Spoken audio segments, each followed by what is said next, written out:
Olá, alunos de EJA! Tudo bem com vocês? Espero que sim! Bem-vindos à nossa segunda aula. Hoje nós vamos falar sobre o meio ambiente, solo, importância, características e o uso de agrotóxicos. O solo é a camada superficial da nossa crosta terrestre, da superfície da Terra, é o que a gente entra em contato direto.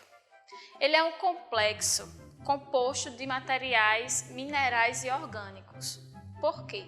Porque ele é resultado da ação de vários elementos físicos e químicos sobre essa superfície, sendo eles os principais que a gente já conhece: as águas, através da chuva, o clima, se ele é muito seco ou se ele é úmido, organismos vivos que possuem ali, que tem ali tipo de rocha, que tem vários tipos de rocha e cada rocha vai originar um tipo de solo diferente, questão de fertilidade do solo, dentre várias outras coisas. Em relação a isso, nós podemos até classificar, e vocês devem ter sim aquele conhecimento de que essa classificação pode ser vista até no seu dia a dia.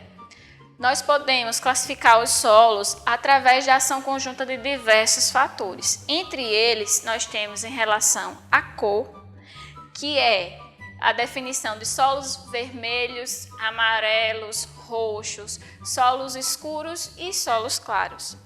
Os solos avermelhados ou amarelos, eles são dessa cor porque eles são ricos em ferro e pobres em nutrientes. Apesar de que nós temos um exemplo de solos roxos, que são extremamente férteis. Alguns deles encontrados inclusive no nosso município, na Uruba e na Baixa Fria. Os solos escuros, eles indicam a forte presença de materiais orgânicos e de micro-organismos. Esses solos são os ideais para o cultivo, que é o que vocês conhecem, que todos nós conhecemos como terra preta. E os solos claros, eles indicam a fraca presença ou até ausência de materiais orgânicos. Eles são solos extremamente pobres e utilizados geralmente em construções, que é a nossa terra branca, aquela areinha branca para construções. Em relação à textura, os solos podem ser divididos em arenoso, argiloso e orgânico. Os solos arenosos, eles retêm pouquíssima água e muito pouco nutriente, porque eles possuem grandes poros. Aí a água entra e passa rápido, como se fosse uma peneira. Os solos argilosos, eles retêm mais água e nutrientes. São geralmente aqueles mais amarelados, que a gente cava e eles são bem difíceis de até mover com a enxada, de trabalhar. Os solos orgânicos são uma mistura de areia com argila, composta também por materiais orgânicos, e é considerado mais fértil por quê? Porque ele nem retém água de mais e nem de menos, retém água o suficiente para que as nossas plantas possam se desenvolver ali. Em relação a tudo isso, nós compreendemos que o solo tem uma grande importância para o ser humano e para a vida na Terra. Por quê?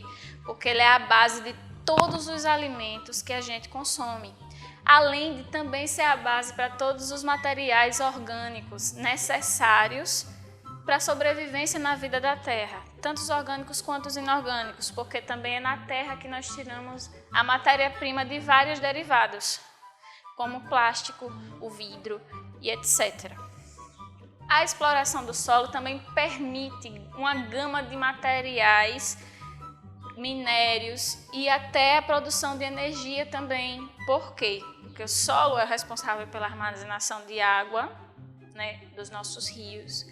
O solo também é importante em relação ao clima, porque quando está muito encharcado, ele evapora mais e esse vapor vai subindo e também influencia na precipitação de chuvas, ou seja, ele tem uma interação completa com a água, ar, com as rochas, com os minerais e até mesmo com nós, com os seres vivos. Vocês percebem que um lugar onde tem um solo bom, ele obviamente vai ter muita água, vai ter muitas plantas, muitos minerais, e ali é onde se desenvolvem as civilizações. Um solo mais pobre, como o dos desertos, ele faz com que quase nenhuma ou pouquíssimas vidas existam ali, porque já não tem água, ele é pobre em nutrientes e até as plantas ali são bem escassas. Deu para entender, gente? Espero que vocês consigam entender direitinho essa questão do solo para que a gente possa passar para a próxima etapa, que é o uso de agrotóxicos nas plantações e os problemas que isso pode acarretar ao solo. O agrotóxico, ele é um composto químico que altera a composição de vegetais, né, da flora e até mesmo da fauna, evitando que algumas doenças, alguns insetos ou até mesmo plantas daninhas acabem infestando e prejudicando aquela plantação. Ele altera essa composição para que as plantas não tenham pragas ou agentes invasores, até mesmo quando tem um terreno com muito mato. A desvantagem dos agrotóxicos é justamente a dependência deles na plantação. A partir do momento que você começa a tratar aquela lavoura, aquele pedaço de terra com agrotóxico, quando você resolve dar uma parada com aquilo ali, a terra vai ficar acostumada e vai ficar o tempo todo pedindo para que você faça essa intervenção, sem ter uma defesa natural, que é o que a gente precisa. Que o solo tenha essa defesa natural, que a gente respeite o ciclo daquela planta, daquele inseto, para que a gente consiga ter uma alimentação mais saudável. Por quê?